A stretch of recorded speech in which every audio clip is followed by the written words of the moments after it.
Hey, Noah, what do the Cleveland Browns and a Chick-fil-A manager have in common? I have no idea. They don't show up to work on Sunday. This is AU Nation. Let's get it.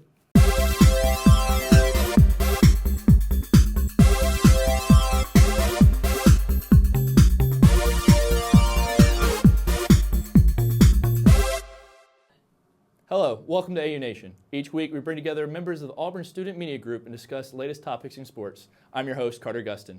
Thanks to our producer, JJ Jackson, and our co-host, Evan Blank, who sadly couldn't join us today because he started his fall break early. On today's show, we'll predict this week's biggest games, play a new game we call Contender or Pretender for the NFL, and then finally, we're going to fill in some blanks. I'm Noah Gardner. Now let's introduce today's panel of experts. Our first guest today is Brooks. He hosts a sports talk show every Tuesday at 1 p.m. on Weagle 91.1 FM. Brooks, how are you? I'm doing great. I'm glad to be back. Second show of the year. I'm excited to be here. Hey, that's great. Glad to have you here, Brooks. Our other expert today is Ben Bracken. He is a sports analyst for Eagle Eye TV. Ben, how are you? Doing well. It's a beautiful day on the plains, and I'm ready to talk some sports. Let's do it. Hey, let's get it done. Let's make some game predictions for the upcoming weekend. The Auburn Tigers have a bye this Saturday, but there's still some great games on the Saturday slate. First, the UNC Tar Heels will travel south to play the Miami Hurricanes. What do you guys got? I think I'm going to say the Miami Hurricanes are going to take the victory on this weekend. They definitely a hard-fought battle against Florida State. Definitely ended on a very unfortunate way with the blocked extra point. But looking at how North Carolina played last week against Virginia Tech, especially with Hurricane Matthew, of course, but 70% passer, went like 13 for 34, I think it was, and just wasn't a good offensive outing, only put up 3 points. So Miami, feel has a stronger team. Mark Richt's going to bounce back, and I think the Hurricanes will take the victory. Yeah, I like that you brought up Hurricane Matthew because it was really the backdrop for a lot of games this past weekend. It really made some teams look worse than they really are. I like Miami to win this game, but I think it's going to be really close. There shouldn't be that much rain this go-around to affect a team who loves to throw the football on a quarterback like Mitch Trubisky. So I like a close game, but I'm still going to take the Hurricanes because of that great defense. They're going to really get after them. Well, like you said, North Carolina lost this past weekend. Hurricane marred their passing game. It's an understatement. Miami, I watched a little bit of that game. It was a great fight against Florida State. But North Carolina had to play through Hurricane Matthew last week. They're going to have to play through another hurricane this week. I'm going with Miami over North Carolina, but it's going to be close. It's going to be closer than this past weekend's hurricane. Yeah. All right, well, both teams are going to have to get back on the winning ways. But next we're going to go to Alabama. Is going to travel to Knoxville to play Tennessee. Tennessee just lost their first game of the season. Ben, who you got in this one? Tennessee. Oh, your fourth quarter magics come to an end this week. This will be a dominant game by the Alabama Crimson Tide. Alabama is going to show no mercy against their big rival. I got the Crimson Tide winning big against a broken Tennessee team. I wouldn't go as far as to say that they're broken. Obviously, the magic ran out. I'm not going to say that Alabama is going to dominate Tennessee in this game because it's a big rivalry. Actually, Nick Saban a couple weeks ago came out and said that Tennessee was Alabama's biggest rival. Make that what you will, because I completely disagree with him. But with him saying that, I feel like Tennessee's going to be fired up for this game. It's a big game. It's in Neyland. I think it's going to be a really close one, but Alabama's obviously the better of the two teams, and the Magic got whisked away by Hurricane Matthew. So I'm going to take Alabama in this one. Well, again, this past week, Tennessee was proven they can't play a complete game as they struggled in the first half, came back in the second half, but couldn't finish it off in overtime. Alabama, still looking like the greatest team in the nation right now, absolutely going in and dominating Arkansas this past weekend. It's in Neyland Stadium. I think Tennessee, they're going to have the home crowd behind them, 100 and some odd thousand fans cheering Rocky Top. Not going to be a pretty sight because to beat Alabama, you've got to play a complete game. Tennessee, so far, has not been able to. Exactly. Even if you do play a complete game, it's still not guaranteed you're going to win. Alabama's going to beat them. I'm going to go like double-digit win. I like you on that one. All right, another SEC West showdown as Ole Miss hits the road to play the team that just lost to the Alabama Crimson Tide, the Arkansas Razorbacks. Ben, what do you got? This game will be very close in my opinion. I feel that Ole Miss will have the upper hand and will get the victory because Chad Kelly in that offense with Evan Ingram and just the wide receiver core that they have is just dominant. Their offensive line is just incredible too. Their defense is also that Land Shark. I mean, they're a very dominant team. They're one of the SEC powerhouses, but Arkansas will definitely put up a fight. It's in Arkansas, and I have the Rebels, quoting Lee Corso, winning by a field goal and a safety. This is going to be utter humiliation. I've lost a lot of, not necessarily respect, but I don't believe in this Arkansas team as much as a lot of people still are. They got trounced by Alabama, and I mean, you'd expect that, but heading into this game, you're coming off of playing Alabama, you're really beat up, you're about to play an Ole Miss team that's well rested, and they also are looking to get back at you for what happened last year in that, I think it was triple or quadruple overtime game against Arkansas. I don't expect this to be close. Ole Miss is going to put up a lot of points, and Arkansas won't be able to keep up. Big advantage going in. Ole Miss had a bye week, so they've had 2 weeks to prepare for Arkansas. 2 weeks to stir over what happened last year, too. Absolutely. And I don't think it's, like you said, it's just not been 2 weeks. It's been all year. They've been thinking about it. That's also true, yeah. But Arkansas, I still think's a decent team. They got really exposed in their, how good they actually are against Alabama. I mean, in their 2 losses this year, they got exposed. Yeah. That is true. Handy losses in both games. I think Ole Miss is going to walk in and they're going to be ready, 2 weeks prepared. Arkansas, they're going to be mad after losing to Alabama this past weekend at home, but that's not going to change anything. Ole Miss is still going to walk in and pretty handily beat Arkansas. I feel Arkansas, these 3 weeks that they have, Alabama and Ole Miss, and then coming on the road here, I mean, that's definitely going to – this is a way for them to prove how tough of a team they are in week 1, strike 1. I mean, this is a statement to make right here this week. All right, well, I think this game's definitely going to be one of the more interesting matchups in the SEC. But finally, our last game, Ohio State heads to Madison to play the Badgers of Wisconsin. Who wins this Big Ten matchup? Ben, who do you got? Man, that Wisconsin defense. But, man, that Ohio State offense. Yeah. My goodness. This shouldn't even be close. Oh, my gosh. I mean, it's definitely going to be a battle, but Ohio State, that JT Barrett and Urban Meyer, just that whole team is just – they're – really good, and like I said, that offense is just amazing, and I just feel that the Wisconsin defense will get pounded by them. So I'm going with Ohio State. Yeah, JT Barrett's really not being talked about as much as he should, nor this Ohio State offense. It may be stemming from the fact they haven't really played anybody this year yet, but then again, some of Wisconsin's wins this year don't really look as good now as we've seen what's happened to a lot of those squads. I'm going to take Ohio State in this one big. I think J.T. Barrett's an electric football player, and I think that offense is going to be too much. Wisconsin simply doesn't have the kind of production out of their offense to be able to keep up in this one.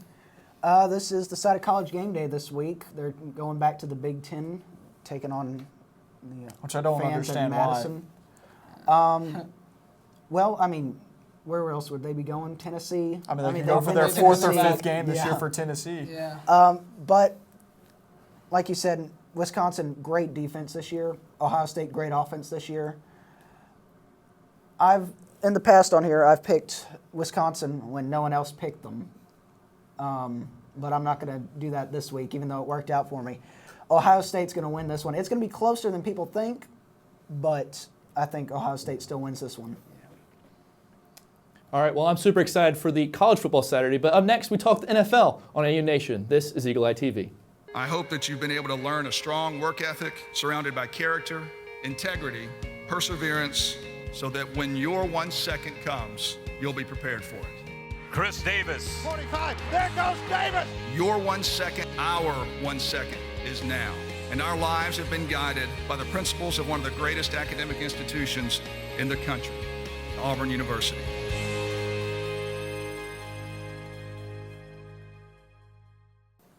We're now 5 weeks into the NFL season. I'm going to give you guys a team. You let me know if you think they're a contender or a pretender.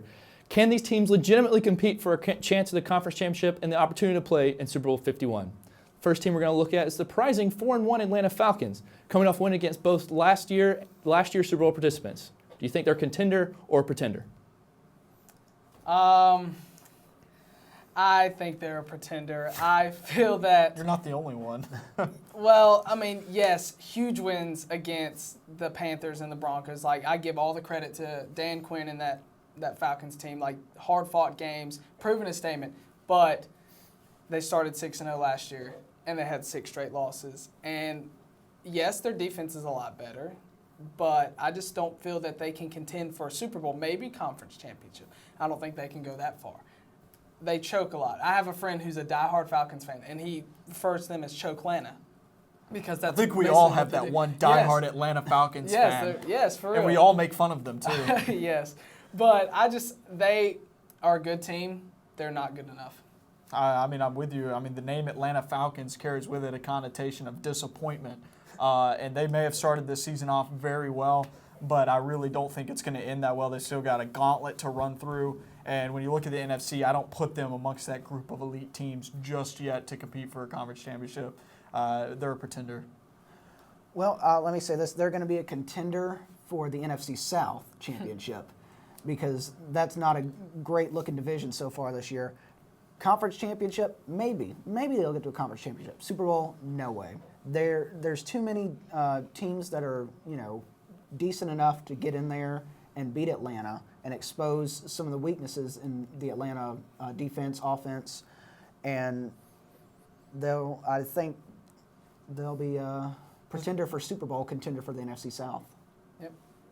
All right, well, the Atlanta Falcons always do find a way to disappoint at the end of the season. But next up, we're going to move to the other birds of prey in the Philadelphia Eagles, led by promising quarterback QB Carson Wentz. Ben, contender or pretender? This is definitely tough because they've looked really good so far this season, especially Wentz. Like, you wouldn't think he was coming out of North Dakota State. I mean, yes, they're a powerhouse in the FCS, but he's playing like he's out of a D1 school, and, I mean, he's been really well. Reminds you a lot of Nick Foles when he had that start of his for real. breakout career. Yes, he does remind me a lot of Foles. But I'm still stuck on this. Their defense is good, and their offense is good, but there's always work, improvement, and I just feel that they aren't as good enough yet. But They're not quite there yet. Couple years, I can see them in a conference championship, and then even more, a Super Bowl. So they're pretending. Yes. I'm with you. They're pretending. You look at who else is in their division. You got the Cowboys, Yes. who I think is the contender of that division. The Eagles kind of dropped the ball last weekend against the Detroit Lions. And that just kind of, those first 3 weeks, they destroyed the Steelers in those first 3 weeks. And I was really excited about the Eagles. Like, they're back. They're not back because they still kind of flopped against the Lions. And that's kind of glaring. That's an issue because Lions have not looked that good. And I think that one loss is enough for it to kind of turn me off for the time being. I got to see a little bit more. But right now, they're pretenders. I'm going to take the same approach. They're a contender for the NFC East. Nothing more because the only other team they're going to contend with really in that in the division is the Cowboys, and I don't think the Cowboys are as good as everyone says they are. That's a 4-team race right now. In the East. If you look at it, really, the Giants. I haven't seen anything that says the Giants are going to contend for this or the Redskins are going to contend for this. It's between the Eagles and the Cowboys. I think the Eagles can win this division, but I don't think they'll contend for. I don't think they'll even get to a conference championship. Championship. Yeah.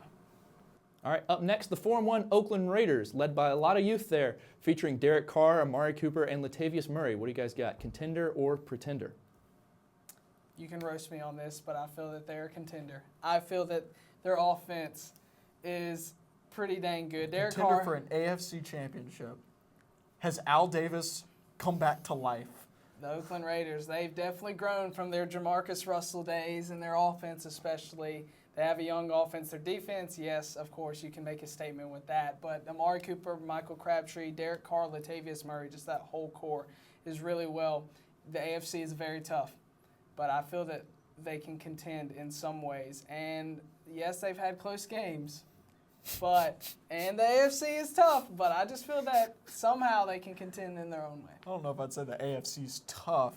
I wouldn't put them in that group of elite teams once again in the AFC. I'm with you, but that defense is awful. They choked it off. I mean, not choked it off. The Chargers choked it off Yeah. against them, and they still would have had a loss there if the Chargers hadn't choked it off. I mean, this team isn't a team that I have them winning in their own division right now.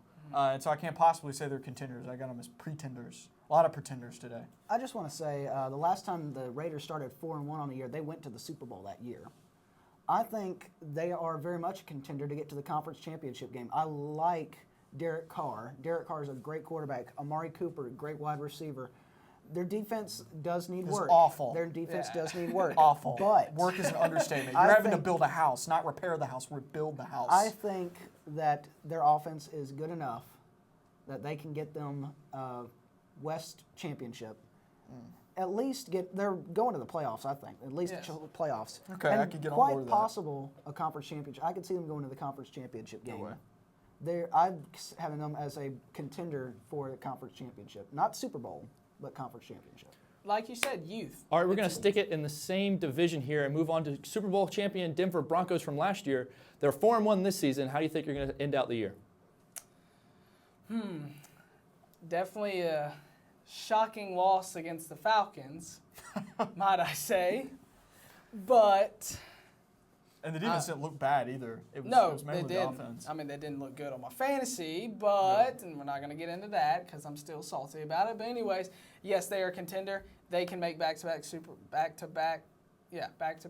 Bowls, and I definitely think that they are one of the most dominant teams in the entire NFL. Yeah, I mean, this is the team that I have winning that division.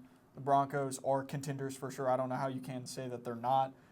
They looked really good up until this point, where the offense really sputtered, but you don't have your starting quarterback in Trevor Siemian.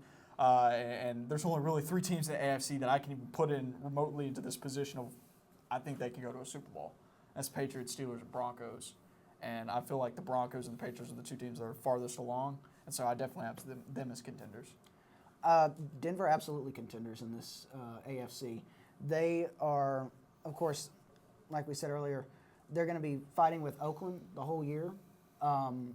It would not surprise me if we see Denver back in the Super Bowl, at least in the conference championship. I can very much see them making a run, in the playoffs and possibly getting to that Super Bowl 51. All right, on the other side of this break, we're going to fill in some blanks. This is AU Nation. This is a place where it only takes a second to imagine your future. Grasp a new concept in class. Inspire a child's curiosity. Discover a real-world solution. Seize an unexpected opportunity. There goes Davis. This is where you gain the preparation, confidence, and determination to succeed. This is Auburn.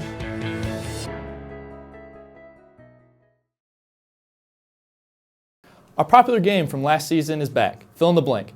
With a brand new addition. For those of you who never watched, I'm going to read a sentence that's missing a word, and our job is to fill in the blank. First one. The Blue Jays sweep of the Texas Rangers is blank. Whew, I'm going to say surprising because I didn't expect them. I didn't have them going to the ALCS at all. I had them losing actually in the division series, and so it was very surprising to me. I actually had the Rangers going to the World Series, but of course that fails. So yes, very surprising, and but congratulations to the Blue Jays, and it was a very, very very dominant series for them. Is a metaphorical punch to the face of the Texas Rangers. And a nice little bit of revenge there. I think it's great that they were able to go out there and get the sweep. I mean, you got Josh Donaldson from Auburn on the Blue Jays, and we were watching it together, Brooks, and we got excited and we ran when he scored the game-winning run at home plate. Did you roll tumors? No, I did not. I ran around in an apartment though. I thought I was really excited. But yeah, it was great to see the Blue Jays get the upset. Let's see, what word? Tremendous is my word for the Blue Jays sweep. I mean, the Blue Jays have been on these past few years. They've been really come back to life from when they used to be great, went down, now they're back, and I'm really a fan of them because of Josh Donaldson. My favorite player, liked him when he was at Oakland, goes to Toronto, like him there. Toronto is just one of those teams that you're like, how can you not like them unless you're Texas and you don't like Jose Bautista? Yeah. But it's great to see Toronto back in the ALCS and with a chance to go to the World Series. All right, all four of us love college football, and there's some great things about it. But today we're going to talk about the other side of it. The worst college football game day tradition is blank. I had to do a little researching for this, but I mean, one thing I came up with that I just thought was pretty daggone crazy is the Virginia Cavaliers at the it's called the 4th year 5th, and at the every last home game of the season, all the seniors have to drink a 5th before the game. Not senior football players, senior fans. So they all drink a 5th before they go into the games, and a 5th of alcohol, might I say. And I just think that's messed up, honestly. It's pretty crazy, but just be kind of obnoxious if you're an underclassman, in my opinion. Generally frowned upon in society. Yes. I'm going to go with the Walk of Champions by Ole Miss, mainly because the last time Ole Miss won any sort of championship was 1962. So I don't know how there can be a Walk of Champions. At this point, it's a debilitating crawl through the Grove, and so I'm going to go with the Walk of Champions. Doesn't quite make that much sense. Yeah. I'm going to go with a tradition I experienced firsthand this past weekend traveling, the cowbells of Mississippi State. If you have to sit inside of a stadium for 3.5 hours watching a football game with cowbells being rang in your ears, it's not a fun thing. But luckily, Auburn put the game away early, so I didn't have to listen to a droning out noise of it because the tens of fans that were left there were still making a lot of noise with their cowbells. But that, by far, has got to be the most annoying college football tradition that I've ever experienced. Yeah. All right, Tiger's return to golf is blank. Of course, this weekend he's supposed to compete in the Safeway Open, but moments before recording this, he actually withdrew. So we're still going to look at this Tiger's upcoming return to golf, but more of an eventual return to golf. Well, guys, what do you got? I'm going to go with repetitive and unimportant. I'm sick and tired of Tiger Woods dropping out and coming back and dropping out and coming back. Golf has moved on, and I feel that it is starting to move on without him. You have the upcoming talents. I mean, you got Jordan Spieth, one of the hottest golfers in the game right now. You have Rory McIlroy, who, might I say, took over the PGA Tour video game from Tiger Woods, just snatched it from him. I'm Tiger Woods. You're a great golfer and you're a legend, but honestly, golf, the sport has moved on. Tiger's upcoming return to golf is unwanted. I don't want him back. It's like this old girlfriend who keeps calling you. Block the number. Don't come back to the game. You're not very good anymore. And it's a bad sight for you, and you're really tarnishing your legacy just coming back and not even playing. I mean, you withdraw every time you decide to come back, and when you do play, you're awful. So just stay out of the game. Tiger's upcoming return to golf is not going to happen. It's not. He's not coming back anytime soon, from what I can see. I mean, if he comes back, it might be next year by the time he comes back. It's not going to happen anytime soon, from what I see. I mean, it's getting to be, I almost said tradition, but it's getting to be a tradition where he says, oh, I'm coming back for this tournament, and then bails out of it. Oh, no, this is tradition. Yeah. This is the worst tradition in golf. So, it's not going to happen anytime soon. All right, well, that's our show for today. For Noah Gardner, Ben Bracken, and Brooks Childress, I'm Carter Gustin. Thanks for watching AU Nation. Enjoy your fall break, Auburn. This is Eagle Eye TV.